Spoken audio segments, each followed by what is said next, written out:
शाम को 6 बजे से मुख्यमंत्री धामी यहां पर मौजूद हैं। लगातार पल पल की जो नजर है उनकी ओर से बनाई गई है। ये भी जानकारी मिल रही है कि हो सकता है कि वो सीधे हॉस्पिटल पहुंचे। जब यहां से लेकर जाया जाए तो अस्पताल में वो मजदूरों से मुलाकात कर सकते हैं। संभावना ये भी है कि वो यहां पर भी आ सकते हैं। ये दोनों ही संभावनाएं बनी हुई हैं, क्योंकि अभी यहां से जो पल पल की अपडेट मिल रही होगी उस हिसाब से काम थोड़ा डिले है, काम थोड़ा रुक रुक कर भी किया गया है कल रात से, क्योंकि ये भी एक्सपर्ट्स मान रहे थे कि बहुत हड़बड़ी में अगर हम लास्ट मोमेंट में हड़बड़ी कर देंगे तो हो सकता है जितनी मेहनत अभी तक की गई है वो सब पानी में जाए और मजदूरों को निकालना मुश्किल हो। इसीलिए जो है थोड़ा आराम से फूंक फूंक कर कदम रखा गया है।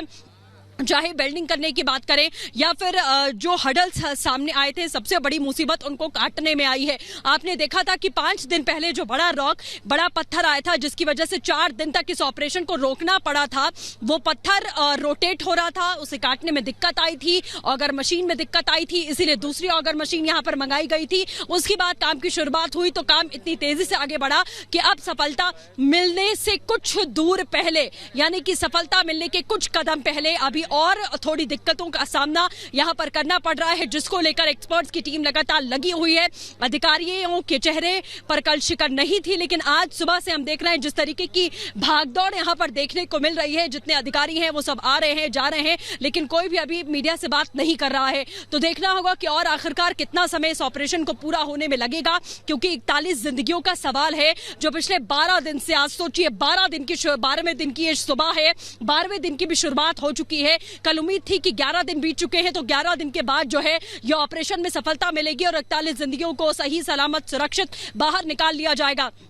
हालांकि इन 12 दिनों में उनकी सुरक्षा के लिहाज से हर वो मुमकिन कोशिश की गई जो इस विषम परिस्थिति में की जानी चाहिए थी, और जो संभव थी वो हर एक कोशिश की गई। चाहे ड्राई फ्रूट्स पहुंचाना हो, दवाइयां पहुंचाना हो, उनसे कांटेक्ट करना हो, उनको चने देने हो, ये सब कुछ पहले आपने देखा कि थोड़ी थोड़ी चीजें उनको मुहैया करवाई गई। उसके बाद चेंज का जो पाइप है वो लगाए गए खाने के लिए, जिसके जरिए दाल सब्जी रोटी उनको मुहैया करवाई गई, फल भी उनको दिए गए। उनकी ओर से नमक की डिमांड आई थी, वो नमक भी भेजा गया। अब ब्रश और टूथपेस्ट की भी बात सामने आई, जो बेसिक नेसेसिटी के सामान होते हैं वो सब कुछ जो है वो उनको मुहैया करवाया गया। और उसके बाद जो है अंदर उनको सही सलामत सुरक्षित रखने की जो कवायद थी वो पूरी तरीके से पूरी होती हुई नजर आई।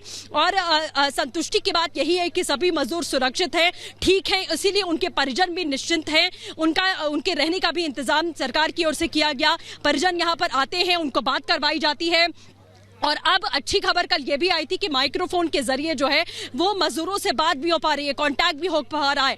तो सिर्फ फिजिकल हेल्थ ही नहीं बल्कि मेंटल हेल्थ को लेकर भी जो एक चिंता थी उसको लेकर एक साइकियाट्रिस्ट यहाँ पर लगातार मौजूद रहे हैं और एक एक करके मजदूरों से उनकी ओर से बात भी की गई है कि मेंटली जो है कोई दिक्कत मजदूरों को ना हो। हालांकि उनके कुछ परिजनों से जब हमारी बात हो रही थी तो वो कह रहे थे कि अंदर से जब हमारी बात हुई तो वो उल्टा हमें ही समझा रहे थे कि आप लोग घर जाइए, हमें जितना समय लगेगा हम लोग ठीक हैं, सुरक्षित हैं, हम बाहर आ जाएंगे। मतलब पूरी मजबूती के साथ में हमारे जो कर्मवीर हैं वो भी अंदर डटे रहे हैं। उनकी जो हिम्मत है उसकी दाद देनी पड़ेगी कि ऐसी परिस्थिति में भी उन्होंने अपनी हिम्मत दिखाई, अपना ढांढस बांध के रखा और पूरा रिस्पॉन्ड किया जिस तरीके से प्रशासन यहाँ पर कोशिश कर रहा है, क्योंकि जाहिर है ऐसी स्थिति में किसी का भी मनोबल टूट सकता है। लेकिन यहाँ पर ऐसी स्थिति देखने को नहीं मिली। जो वीडियो सामने आए थे उसमें सभी कुशल यहाँ पर दिखाई दिए, ठीक ठाक यहाँ पर दिखाई दिए। उसके बाद सबकी सांस में सांस आई कि अंदर जो फंसे हुए 41 जिंदगियां वो ठीक हैं, उनको कोई दिक्कत नहीं है,